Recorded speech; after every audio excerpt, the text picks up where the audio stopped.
biología también de cada una de las glándulas y la fisiología de las principales hormonas que produce cada una de las glándulas. Y claro, la función de esa hormona, ¿de acuerdo?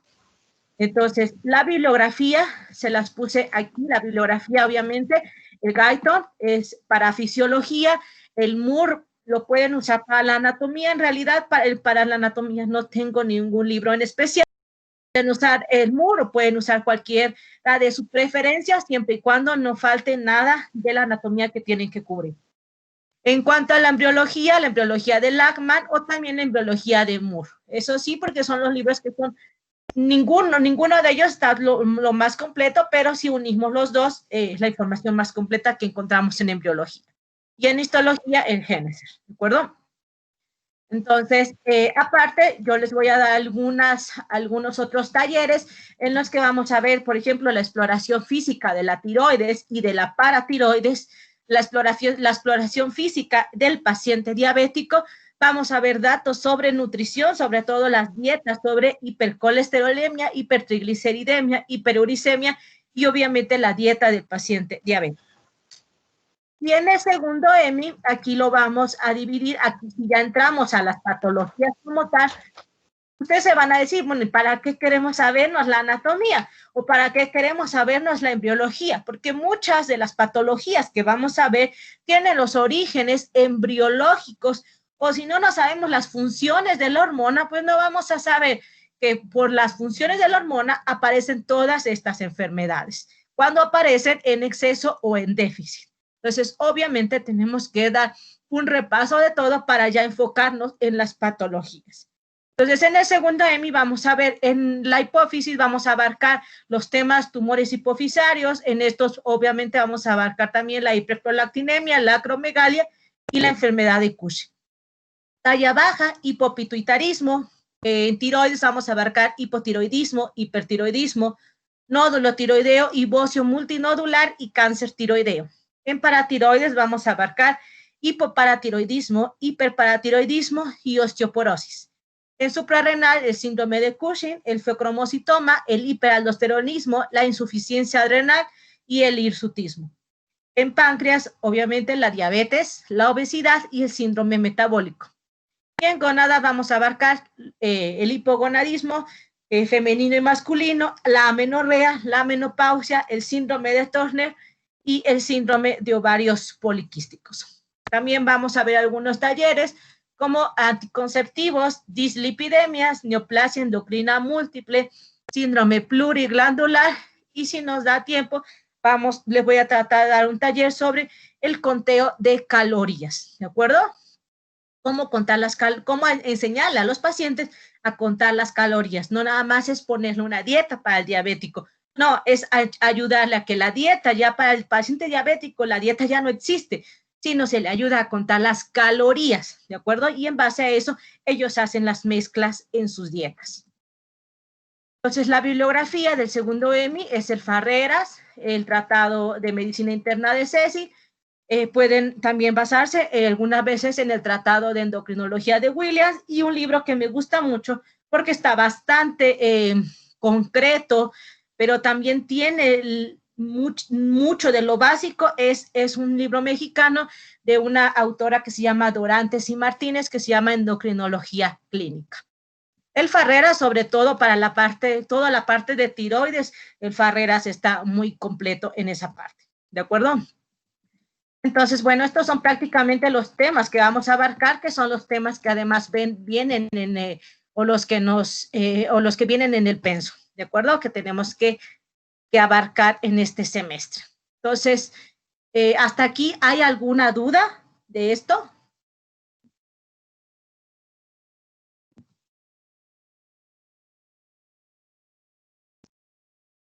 Parece que no, Doc. ¿No? Bueno, entonces hasta aquí estos son los temas que vamos a abarcar. Vamos a empezar ya las exposiciones. ¿Hay receso de vacaciones por diciembre? Sí, se supone que sí, Doc, pero no sé si ya han confirmado exactamente las fechas. Chicos, ¿alguien sabe si ya confirmaron? Porque yo vi ahí que estaba provisional, que iba a ser del Veintitantos al 3 de diciembre, Del 23 decían, Doc, del pero, 23 al 3 creo que estaba. ujú, pero no sé si ya sería el confirmado o tocará seguir viendo cómo avanzan las cosas, Doc. Ya. Eh, Porque yo necesito que tratemos de acelerar las clases, ¿de acuerdo? ¿Por qué? Porque yo les dije, yo soy mexicana, por la cuestión de la pandemia, yo tuve que mandar a mi nena a México, así que la voy a ver ahorita en las vacaciones. Entonces, como ustedes imaginarán, yo no voy a llevar ni computadora ni nada porque mi hija me asesina si yo llevo algo para trabajar allá, ¿de acuerdo? Entonces yo necesito que nos aceleremos ahorita antes de que yo me vaya y a lo mejor algunas 2 semanas no tendríamos clase y cuando regresemos nos igualaríamos, ¿de acuerdo? Por esa Listo, cuestión, Doc. porque yo necesito estar allá y concretarme en ella específicamente, ¿de acuerdo? Entonces, vamos a abarcar todo, pero a lo mejor sí va a haber unas 2 semanas en que no tendremos clases, pero después que yo regrese de vacaciones nos igualamos, ¿de acuerdo? Ya, Doc, Entonces listo. ahí sí ya les pediría disculpas por esas 2 semanas si es que no tenemos vacaciones, por esas 2 semanas que me van a perdonar de clases, ¿de acuerdo? Entonces, los grupos ya me los pasó Paul. Prometo que me voy a tratar de aprender todos los nombres de ustedes. Ya me lo pasó Paul. Entonces, el primer grupo, que sería el de Montserrat y Yesenia Santos, le tocaría la exposición de hipófisis. El grupo de Jocelyn Coyaguazo y Giancarlo Pancho le tocaría el grupo de la exposición de tiroides. Grupo de Dayana Nastul y Jonathan Granada le tocaría el grupo de la exposición de paratiroides. Gloria Burbano y Paul le tocaría páncreas. Suprarrenal le toca al grupo de Erika Casamén, de Jessica Gómez y de Eugenia Pachmiño, que son 3 personas. Ellos les va a tocar suprarrenal. Acuérdense que suprarrenal abarca corteza y abarca médula. Y obviamente me tienen que hablar la anatomía, la embriología, la histología y la fisiología de las dos cosas, de la corteza y de la médula.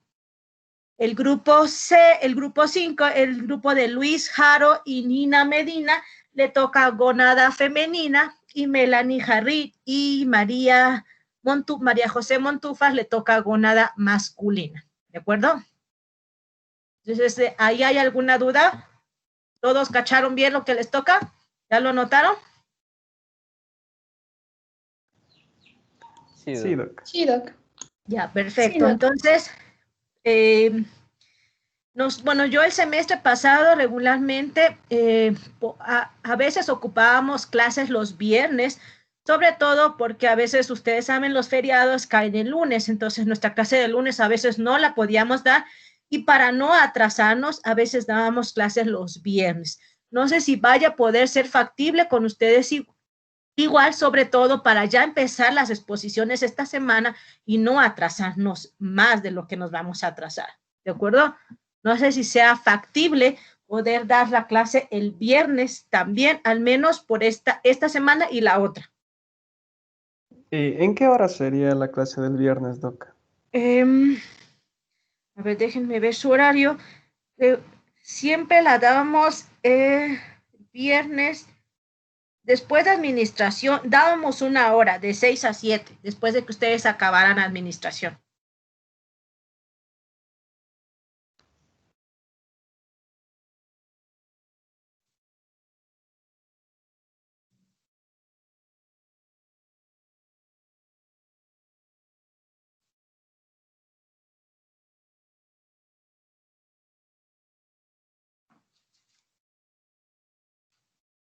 Entonces, bueno, eso me lo hablan y me lo confirmas, ¿de acuerdo, Paul?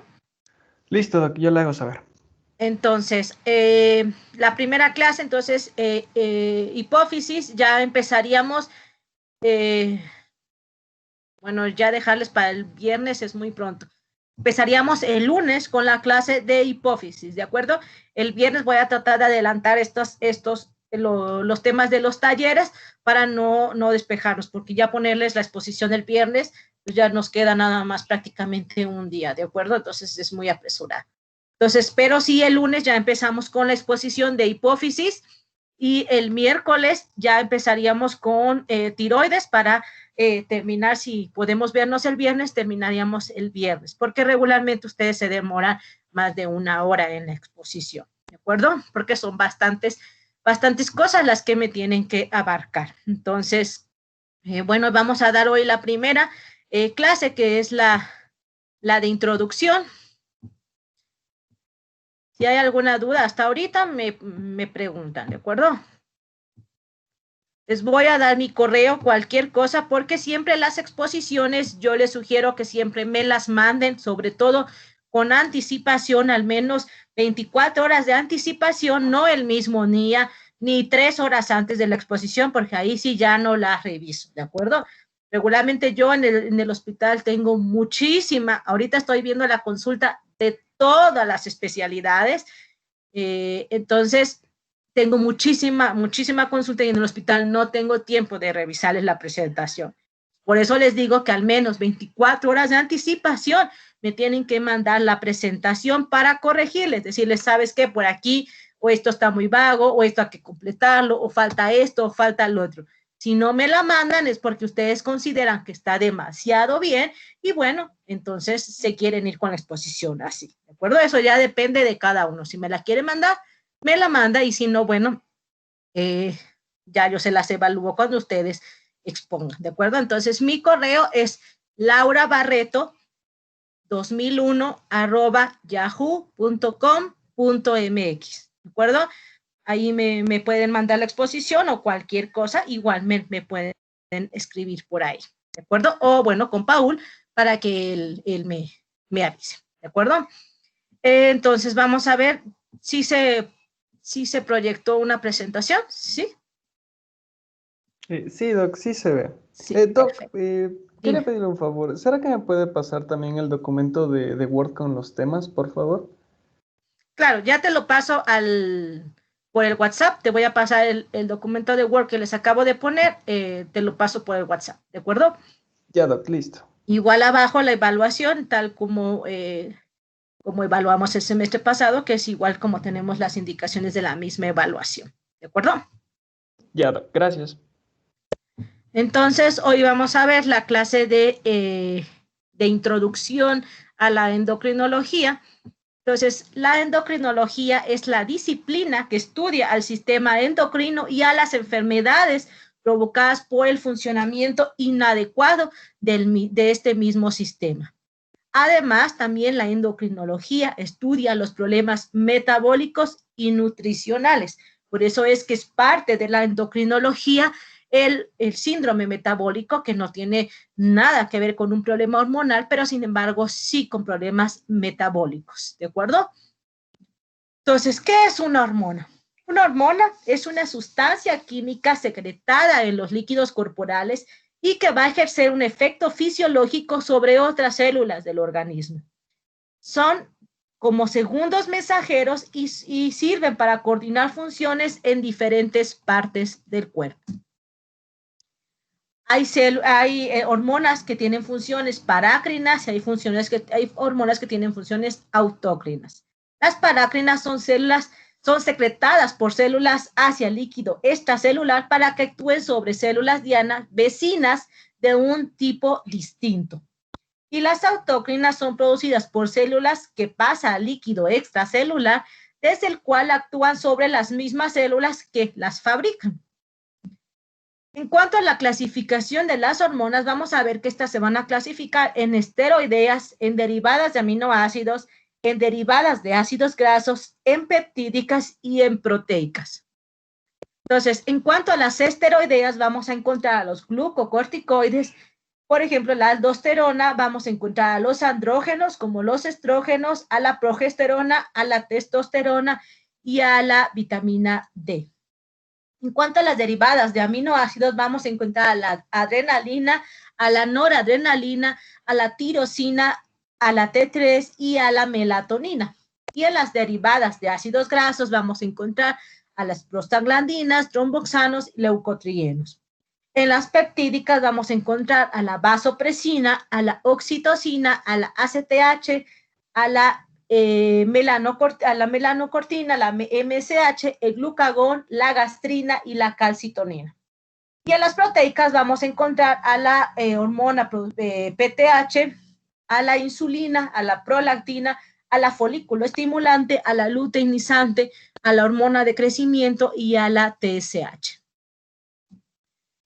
En cuanto a la hormona, esta puede iniciar su acción cuando se une al receptor que puede estar en la membrana celular, como es el caso de las hormonas proteicas, de las peptídicas y de las catecolaminas, o bien el receptor puede estar intracelular, como es el caso de las hormonas esteroideas, de la vitamina D y de las tiroideas. ¿De acuerdo? Sus receptores son intracelulares.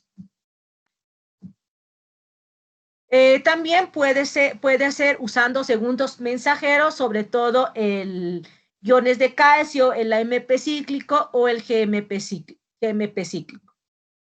En cuanto a su transporte, estas pueden ser transportadas, son transportadas a través del plasma y pueden ser transportadas unidas a proteínas o bien unidas a, la principal proteína que ayuda al transporte de las hormonas es son sus propias hormonas. Por ejemplo, la proteína ligadora de las hormonas sexuales. Vamos a ver, cuando veamos cada una de la fisiología, vamos a ver que hay varias hormonas propias de cada glándula que van a ayudar en su transporte, ¿de acuerdo?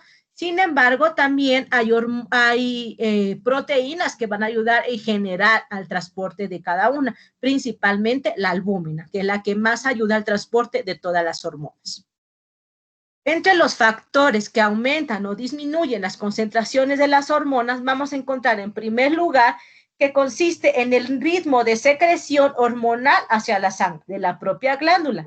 Y en segundo, la velocidad de aclaramiento hormonal, llamado también aclaramiento metabólico, que tenga la misma glándula.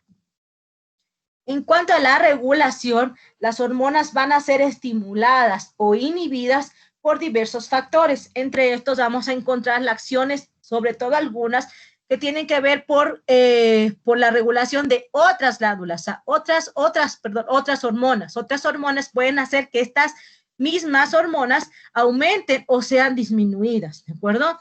Otro factor puede ser la concentración plasmática de los iones o de los nutrientes, las neuronas o la actividad mental, y cambios ambientales como la luz, la temperatura, la presión atmosférica. Vamos a ver que algunas glándulas tienen efectos, sobre todo inhibidores o estimuladores de cambios ambientales. Y también que puede regularse de forma cíclica la misma glándula, su misma estimulación. Entonces, acuérdense, esto es mera fisiología. Acuérdense que todas las glándulas tienen una retroalimentación, un feedback positivo y un feedback negativo. Un feedback positivo es cuando una glándula segrega una hormona que estimula otra glándula para que segregue otra hormona que estimula a la primera glándula. ¿Qué significa esto? Yo les puse aquí abajo. La FSH se produce, se almacena en la hipófisis. La FSH va a estimular que en los ovarios que se estimulen los folículos para que estos secreten estrógenos, y estos estrógenos a su vez van a estimular nuevamente la formación de más FSH. Entonces, esto es un feedback positivo. Ahora, un feedback negativo. Cuando una glándula segrega una hormona que estimula a otra glándula para que segregue una hormona que inhibe a la primera glándula. Un ejemplo, la ACTH, que igual se almacena en la hipófisis. Esta va a estimular a la secreción en la glándula suprarrenal de glucocorticoides adrenales. Estos, cuando hay una gran producción de glucocorticoides, como pasa en el síndrome de Cushing, inhibe a la acción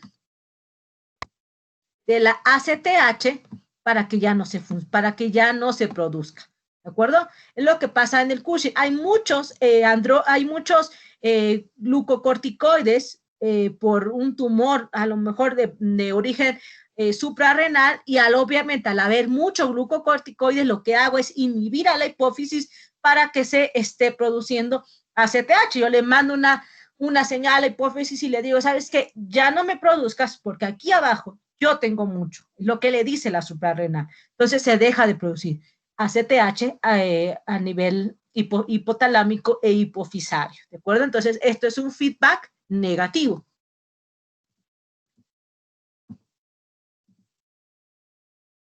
Entonces, hay ejes, hay circuitos de retroalimentación que pueden ser largos, que pueden ser cortos o que pueden ser ultra cortos. ¿Por qué se movió? Entonces, en los largos, una glándula va a regular a otra glándula que regula una tercera glándula y esta va a regular, obviamente, a la primera. Estos son tres ejes. Es una primera glándula que esta va a estimular a una segunda glándula y esta segunda glándula me va a estimular a una tercera glándula. Por ejemplo, hipotálamo, hipófisis y la glándula que le quieran poner. En el circuito de retroalimentación corto, en el eje corto, vamos a encontrar una glándula que va a regular a la primera glándula. Aquí nada más tenemos la glándula 1 y obviamente esta va a estimular a la glándula 2. Y en el ultracorto, la misma glándula se estimula por ella misma y se inhibe ella misma. ¿De acuerdo? Por ejemplo, la paratiroides es una glándula que ella misma se inhibe o se estimula de acuerdo a los valores que tenemos de algunos iones, como es el calcio, el fósforo, el magnesio, pero no es porque ella esté regulada por alguna hormona hipofisaria, sino la misma PTH se va a ver estimulada o inhibida de acuerdo a los valores, sobre todo de calcio, de vitamina D, de fósforo y de magnesio, que ya lo vamos a ver cuando veamos a paratiroides. Entonces, la mayoría de las hormonas se usan como farmacoterapia para algún déficit. El caso del estradiol y la progesterona que se usan como parte de los anticonceptivos orales. La TRH que se usa para, o la tiroxina que se usa para dados casos de hipotiroidismo. Y los corticoides que se usan para déficits como la enfermedad de Addison. O cuadros respiratorios, alérgicos, los corticoides tienen unos usos grandísimos, ¿de acuerdo? Los pacientes reumatológicos, los neumológicos, bueno, un sinfín de especialidades usan los glucocorticoides y eso también genera grandes problemas porque después tenemos muchos síndromes de Cushing farmacológicos. La insulina, que es parte del tratamiento, ya saben, de la diabetes. Sin embargo, va a haber algunas otras hormonas que tienen usos por otros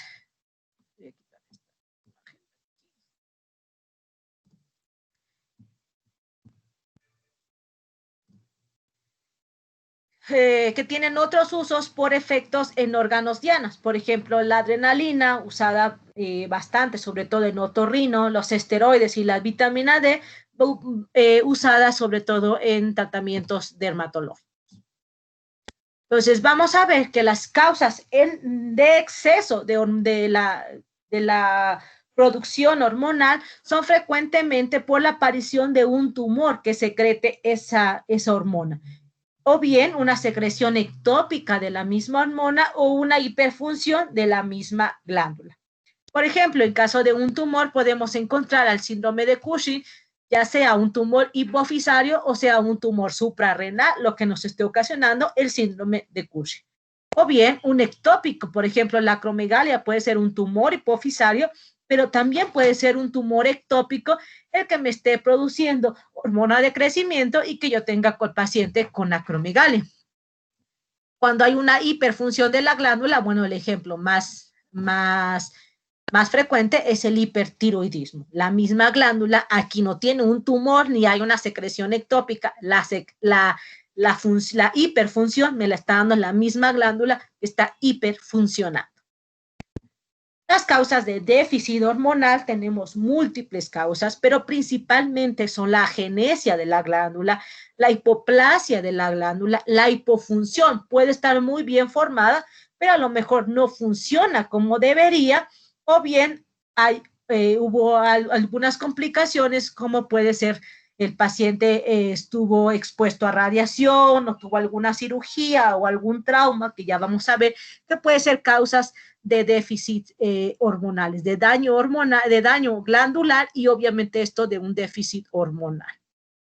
El caso que yo les puse aquí de las manos, los dientes y unos codos con la espalda, bueno, es un paciente con una insuficiencia suprarrenal.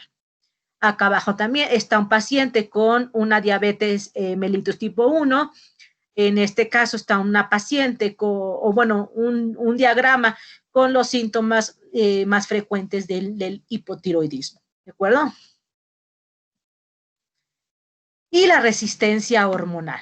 La resistencia hormonal es una condición causada por una reducida o ausente respuesta de un órgano efector a una hormona biológicamente activa. Esta puede ser causada por un defecto en el receptor o por un defecto postreceptor. Esta es la causa, sobre todo postreceptor, es la causa más frecuente de la resistencia a la insulina, que ustedes saben que es la base del ovario poliquístico y también de la diabetes mellitus tipo 2. Entonces, la cuantificación de las pruebas hormonales, ¿cómo se van a hacer? Cada una de las hormonas, cuando ya vayamos hablando de cada una de la hormona y de la glándula, vamos a ver que hay ciertas especificaciones. Por ejemplo, hay ciertas hormonas que tienen ritmos circadianos. Entonces, a mí no me sirve para nada medírsela a mediodía, porque su ritmo circadiano de esa hormona es en la madrugada. Obviamente, ningún laboratorio está abierto en la madrugada, pero la hora, mientras más temprano, voy a tener el nivel más alto. En cambio, si la tomo ya en la tarde, ya no me va a servir. Entonces, obviamente tengo que conocer la fisiología de cada hormona para saber a qué horas voy a cuantificar. Hay ciertas hormonas, por ejemplo, la LH, la FSH, que no tienen una variación circadiana. Entonces, esas hormonas se las puedo medir a cualquier hora. En realidad, sí. ¿Va a ser lo mismo en todo el ciclo menstrual de la mujer? No. ¿Va a ser el mismo valor en una mujer premenopáusica, una mujer posmenopáusica, en una niña puberal? No. Cada edad de la mujer obviamente tiene valores diferentes de las hormonas FSH, LH y estradiol, ¿de acuerdo? Y obviamente el ciclo hormonal, la parte del ciclo hormonal en la que se encuentra la paciente obviamente va a ser diferente. Ya vamos a ver cuando veamos ciclo menstrual que dependiendo el día del ciclo menstrual es la hormona que yo voy a encontrar empezando a hacer su acción y haciendo su pico. Entonces hay hormonas, por ejemplo, la progesterona, que es la que me sirve para ver si la mujer ovuló o no ovuló. A mí no me sirve tomarla en el día 3 del ciclo menstrual, porque a esa altura del ciclo menstrual obviamente no voy a valorar ovulación, la paciente no ha ovulado aún. Pero sin embargo, sí necesito tomarla, por ejemplo, entre el día 20, porque ya la paciente ovuló y voy a ver si tengo un nivel alto de progesterona. Si lo tengo alto, quiere decir que mi paciente ovuló. Si está bajo, quiere decir que mi paciente no ovuló. En cambio, la LH, la FSH, vamos a ver en qué días necesito tomarla. Sobre todo estas hormonas son los primeros días del ciclo menstrual. No la hora, pero sí los días del ciclo menstrual de mi paciente. Igual la prolactina, que es una hormona bastante lábil. Por ejemplo, la antimuleriana, esa no importa. Cualquier día del ciclo menstrual y a cualquier hora yo le puedo hacer la antimuleriana y eso no me va a variar. Lo único que me varía si es con el sexo femenino y sexo masculino. Entonces, como ven, la cuantificación depende, obviamente, por eso es que necesitamos conocer bien la fisiología de cada una de las hormonas para saber cuándo hacérsela, a qué horas hacérsela, no nada más hacérsela por hacérsela y ya, no. Por ejemplo, muchas veces esto es un error bien frecuente que me pasa en la consulta. Todos los niños con talla baja en los centros de salud les hacen hormona de crecimiento. Y ya van con el examen de la hormona de crecimiento. ¿A qué hora se lo hicieron? ¿Quién sabe? El niño estaba bajo alguna infección los días previos, no importa. Y ya con eso ellos diagnostican el déficit de hormona de crecimiento. Ya vamos a ver que para diagnosticar el déficit de hormona de crecimiento no se usa tanto la hormona de crecimiento como tal, sino su hormona activa, que es la hormona, la IGF-1, ¿de acuerdo? O su transportador, que es el BP3.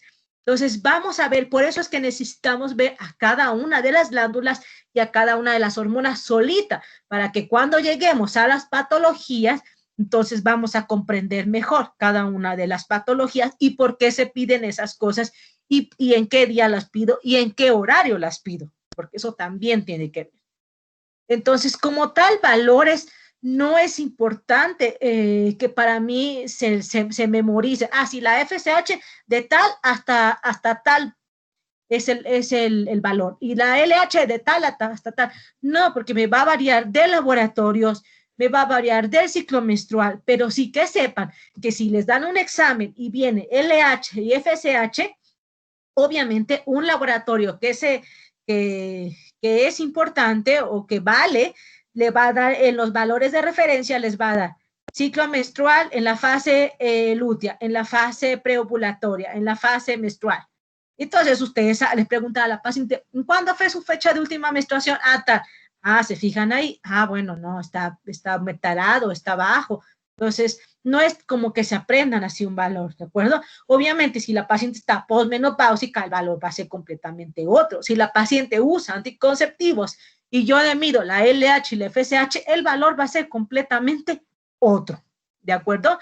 La TSH sí, porque regularmente es un valor, la mayoría de los laboratorios lo usan en el mismo rango, entre 0.2 y hasta 4. Algunos laboratorios usan hasta 4.5, hasta 4.7 y algunos, por ejemplo, inclusive hubo un kit que estuvo manejando el Eugenio Espejo hace como año y medio, que su valor normal de la TSH llegaba hasta 6 y eso era completamente normal para el kit que estaba usando el laboratorio. Entonces siempre es importante saber qué kit está usando mi laboratorio para yo saberme los rangos de referencia de ese kit. Si el laboratorio cambia de kit, mis rangos de referencia pueden cambiar. Les digo, ese kit del Eugenio Espejo manejaba hasta 6 o 7, no recuerdo, y hasta 7 era completamente normal para ese kit. Si ya me daba más de 7, bueno, ahí sí ya tengo que pensar en algo más, ¿de acuerdo? Entonces, siempre tienen que valorar sus valores de referencia, pero generalmente casi todos para la TSH son de 4, ¿de acuerdo? De 0.2 a 4 miliunidades internacionales. En el estradiol también depende del ciclo menstrual, obviamente la progesterona no, eso depende del día en que se le tomó la progesterona.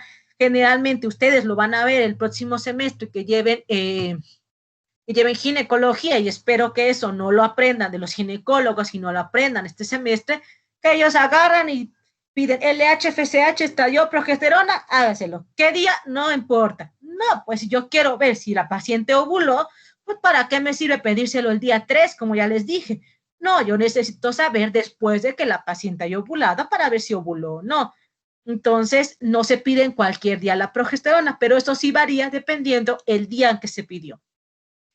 La prolactina es una hormona que yo les dije es bastante lábil. A veces inclusive tenemos que hacer curvas de la prolactina, así como hacemos curvas de tolerancia a la glucosa, a veces hacemos curvas de prolactina porque con el estrés es una hormona que es bien lábil con el estrés. Entonces, a veces con el estrés de la jeringa, la paciente se estresa mucho y la prolactina puede aumentar y no necesariamente tiene una patología la paciente. Obviamente esto va siempre correlacionado a la clínica que tenga su paciente y a los datos, a los antecedentes que la paciente les diga. La hormona mulleriana, esa generalmente no tiene algo que vaya a variar su cifra, ¿de acuerdo? La hormona de crecimiento, por ejemplo, el cortisol, son hormonas con ritmo, con regulación circadiana, y estas hormonas, cuando las mida, siempre las tengo que medir lo más temprano posible, porque los ciclos de todas estas hormonas son en la madrugada. ¿de acuerdo? Por eso los niños deben de acostarse temprano para que en la tercera fase del sueño empiecen a producir la hormona de crecimiento, ¿de acuerdo? Y obviamente también hay el cortisol.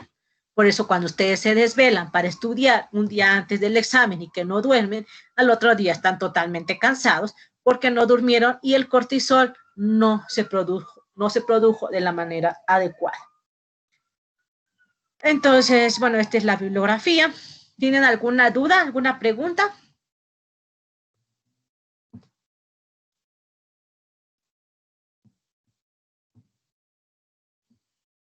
¿Alguna pregunta hasta aquí? Ah, algo que se me olvidaba. Dentro del trabajo ya hablamos que, que la exposición, obviamente la exposición, ese es un trabajo, se va a contar como parte del trabajo grupal, porque eso lo va a hacer el grupo como tal. La exposición no, la exposición yo les decía que la exposición la vamos a evaluar personalmente, ¿de acuerdo? Porque a lo mejor a alguien se le da más hablar, y no tanto hablar, sino que se estudió más su tema y obviamente lo va a dar diferente que su compañero y no merecen la misma calificación, ¿de acuerdo? Entonces, la exposición sí va a ser parte del trabajo personal. Al inicio de cada clase, yo siempre tomo 10, bueno, ustedes como son 15 personas, si no mal me equivoco, vamos a tomar los primeros 15 minutos, un minutito por cada uno de ustedes, y siempre les hago una pregunta de la clase que vamos a tener. ¿De acuerdo? O sea, por ejemplo, el lunes que vamos a empezar con la exposición de hipófisis, los primeros 15 minutos de la clase, yo la tomo para hacer preguntas y evaluar la clase que se va a dar. ¿Por qué? Porque no solamente van a estudiar los que van a exponer, van a estudiar todos la clase, porque es responsabilidad de todos estudiar su clase. ¿De acuerdo? Entonces, siempre les hago una preguntita, obviamente, lo más básico del tema que vamos a ver sobre el tema que se va a abordar en esa clase. Entonces, siempre deben de venir estudiados todos el tema que se va a dar. Obviamente, los especialistas van a ser las personas que me van a exponer ese día.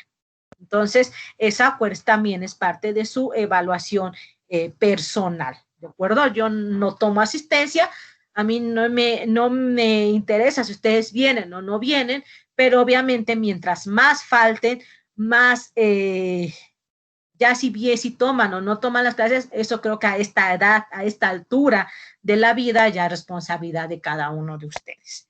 No es como que anda en el kinder, están viniendo, a ver, les voy a pasar lista. No, yo no paso lista, pero sí tomo las evaluaciones, entonces por eso tienen que conectarse, tratar de conectarse temprano, conectarse unos minutitos antes.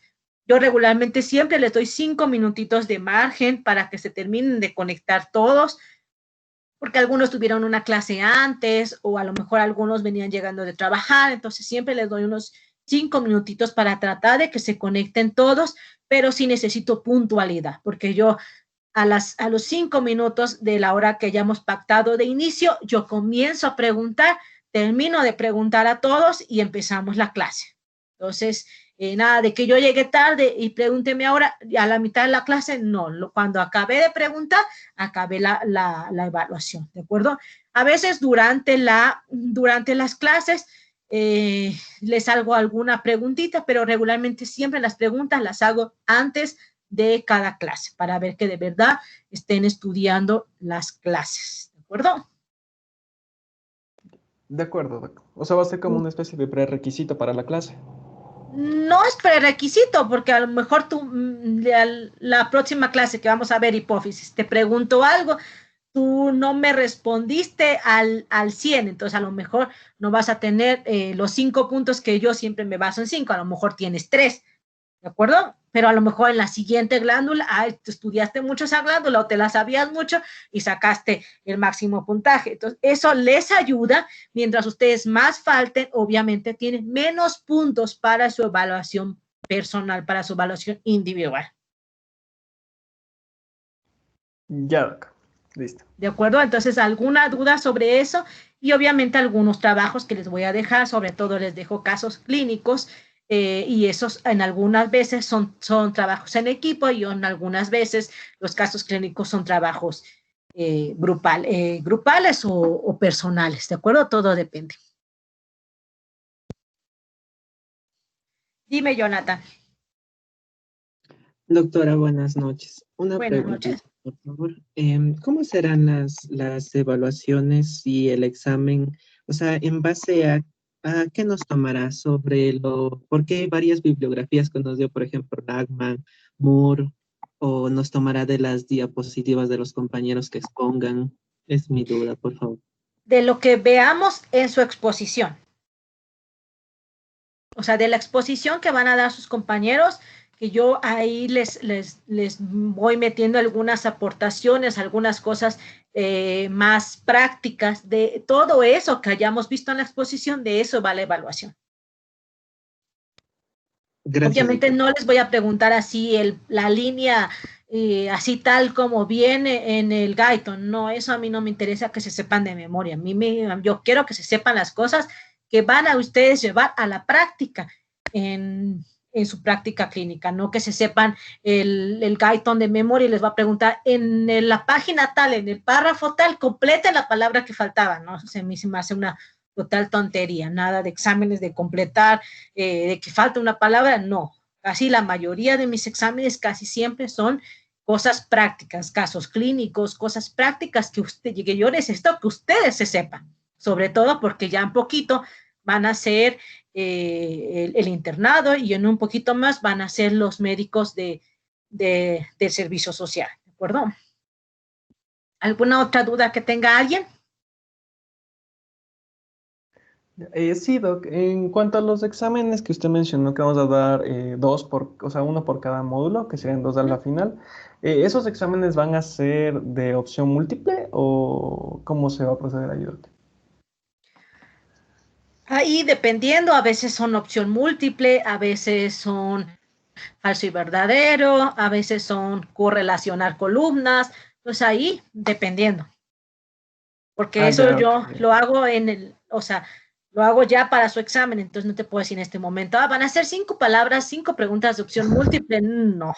No, claro que sí, Doc, claro, eso sí. Pero el examen se va a rendir por Forms. Claro, lo vamos a rendir por este medio. Ya, Doc, listo. Gracias. Entonces, ¿alguna otra duda que tenga alguien?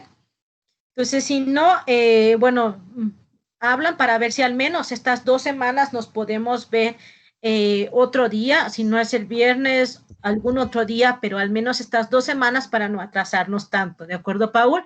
Pues tú me confirmas más tarde y entonces nos veríamos el día que ustedes me confirmen para seguir avanzando en las clases. Y en cuanto a las exposiciones de ustedes, ya les dije, el día lunes comenzamos con el primer grupo que le toca hipófisis y el día miércoles comenzaríamos con el segundo grupo que le tocaría tiroides, ¿de acuerdo? En hipófisis ahí es un poquito distinto, sobre todo en cuanto, bueno, la anatomía no, en cuanto a la fisiología sí. Porque ¿quiénes van a exponer hipófisis están aquí? No está ninguna de las dos. Sí, doc, bueno. Sí, bueno, si no para...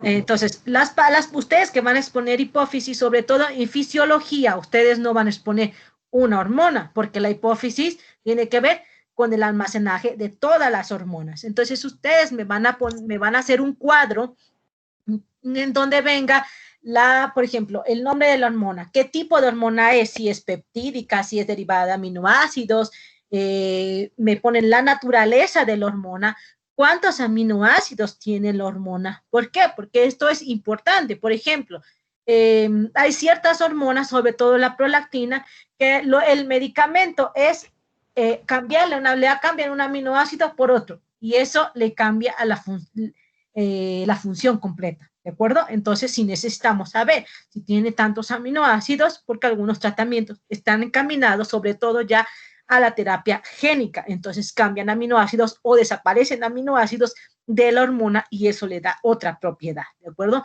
Entonces el número de aminoácidos, la naturaleza, el número de aminoácidos, su peso molecular y obviamente la función que tiene esa hormona. Obviamente ustedes no se van a poner a hablar de todas las hormonas porque esa la vamos a ver en cada glándula, pero hay hormonas que sí me tienen que hablar ustedes porque ya no las vamos a ver en otras glándulas. Por ejemplo, me tienen que hablar de la hormona de crecimiento, me tienen que hablar de la prolactina, me tienen que hablar de la vasopresina, que son hormonas que ya no vamos a volver a ver en otras glándulas, porque la única glándula en donde la vamos a ver es en hipófisis. ¿De acuerdo? Entonces, sobre todo prolactina, hormona de crecimiento y vasopresina, si no mal me equivoco. En cuanto a siempre en fisiología, me tienen que poner el eje hormonal de la hormona. Por ejemplo, la hormona empieza a nivel hipotalámico. En el hipotálamo se produce tal cosa que va a estimular a la hipófisis para que se produzca tal hormona y que esta me va a estimular, supongamos, TRH. Esa va a estimular a la hipófisis para que se produzca la TSH. Y la TSH va a estimular a la tiroides para que se produzca T3 y T4. La T3 a T4 va a los diferentes órganos a hacer su función. ¿De acuerdo? Entonces, siempre me tienen que poner el eje de esa glándula de la que ustedes están hablando. Las compañeras de hipófisis van a ser el eje de la hormona de crecimiento, de la prolactina y de la vasopresina, porque ya lo que ya les dije, ya no las vamos a volver a ver en otra glándula como tal. De las demás, nada más en el cuadrito y nada más, ¿de acuerdo? Okay. Obviamente en el eje, todos ahí en cada glándula, en el eje por un lado me van a poner los factores que estimulan al eje hipofisario y los factores que inhiben del otro lado al eje hipofisario. Por ejemplo, la prolactina. La prolactina, dentro de los factores que estimulan, están, por ejemplo, el ejercicio, está, por ejemplo, el sueño. Eso me estimula a la producción de prolactina. ¿Qué cosa me va a inhibir a la prolactina? Bueno, el sedentarismo muchas veces me la inhibe, también me lo inhibe el calor, el frío y del otro lado el calor. O sea, me tienen que poner lo que me estimula y lo que me inhibe a la glándula, ¿de acuerdo? Los factores estimulantes y los factores inhibitorios de cada una de las hormonas de las que ustedes van a hablar en el eje. ¿Sí? Sí, Doc. Ya, entonces, si se me olvida algo del cuadrito, yo se los mando con Paul para que les mande el cuadrito de todos los aspectos que debe tener el cuadrito que van a ser de hipófisis, ¿de acuerdo? A ustedes le toca la primera exposición y es una glándula que, bueno, esta tiene que ver con el almacenaje de todas las hormonas, ¿de acuerdo? O de casi todas, no de la PTH. Doc, una preguntita. Usted dijo que debíamos de enviarle antes para una revisión. ¿No importaría si esta es fin de semana? No importa, aunque sí, de preferencia me la pueden mandar el día viernes, muchísimo mejor, porque yo a veces el fin de semana no reviso, a menos que ustedes me digan, le mandé el sábado la presentación, bueno, yo se la reviso el sábado. Pero ya no me la manden el domingo en la noche porque ya no la reviso. Ya, Doc. Entonces, sí, trataríamos de hacerle para el viernes para que nos ayude con la revisión, porque como es la primera exposición, para dirigirnos bien. Claro, y ahí modificarle las cosas que le tengamos que modificar o añadir o quitarle. A veces me mandan unas presentaciones de como 200 diapositivas y pues no, acuérdense que esto es las diapositivas son un resumen del resumen que ustedes hicieron. Es la base como para que se guíen, pero no es todo lo que van a leer, porque si no nos vamos a tardar no 2 horas, nos vamos a tardar 6 horas ahí. Muchas veces quitamos y dejamos lo más importante. Listo, Doc. Muchas gracias. Listo, chicos. Entonces, Paul, ¿me confirmas tú que otro día podemos dar clases, al menos esta semana y la que sigue? Y empezaríamos ya el viernes con nuestras exposiciones normales, ¿de acuerdo? El lunes. El lunes ya evaluamos la clase de hipófisis y igual el miércoles y la clase de tiroides va para evaluar. Ya todas las clases, al menos las clases de exposición que den ustedes van para evaluar, ¿de acuerdo? De acuerdo, Doc, entonces ya le aviso. Bueno, perfecto. Entonces, chicos, nos veríamos el día jueves o viernes para seguir con las exposiciones y no demorarnos tanto, ¿de acuerdo? Entonces, cualquier cosa, ya tienen mi correo, me escriben y yo les contesto lo más pronto posible. Ya te mando el formato de la información del Word a tu, igual lo de las exposiciones, los grupos, por si alguien no estaba aquí, los grupos de cuál es el tema que le toco. Te lo mando ahorita por WhatsApp, ¿sale? Ya, Doc, listo. Bueno, perfecto, chicos, entonces nos vemos. Ustedes me avisan. Doctor, una Sí. última cosita. Chicos, pueden salirse de la reunión y solo se queda Jonathan, por favor.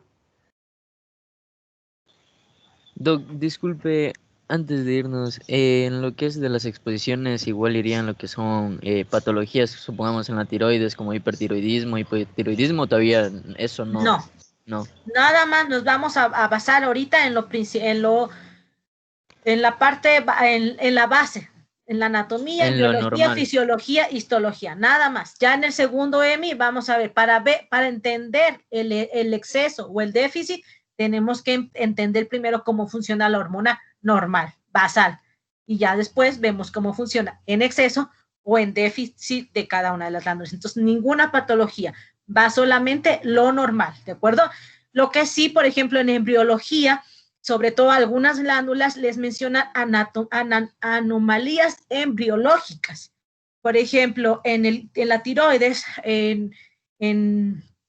no sé cuál es el MUR o el ACMA, les menciona, o es uno de los dos el que casi siempre menciona al final de cada capítulo, anomalías embriológicas. Por ejemplo, en tiroides son los quistes tiroglosos o la persistencia del conducto tirogloso, que esa es una anomalía embriológica, ¿de acuerdo? No es como tal una enfermedad, sino que si eso persiste, obviamente voy a tener como resultado un quiste o un conducto tirogloso persistente, pero no es como tal una enfermedad. Por ejemplo, en gónadas, en las anomalías embriológicas, está el micropene, está la hipospadias, o bien los trastornos de diferenciación sexual, como son los genitales ambiguos. Entonces, ahí por eso entra tan importante saber en qué momento se fusionan, cómo va apareciendo cada característica sexual, porque eso lo vamos a ver en las patologías. Entonces, ahorita todo nada más lo normal. Ah, ya listo, gracias, Doc.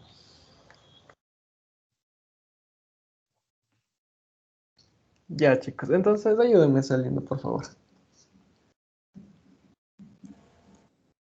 Gracias, Doc. Hasta luego. Bye, chicos. Gracias, Doc. Hasta luego. Bye, hasta luego.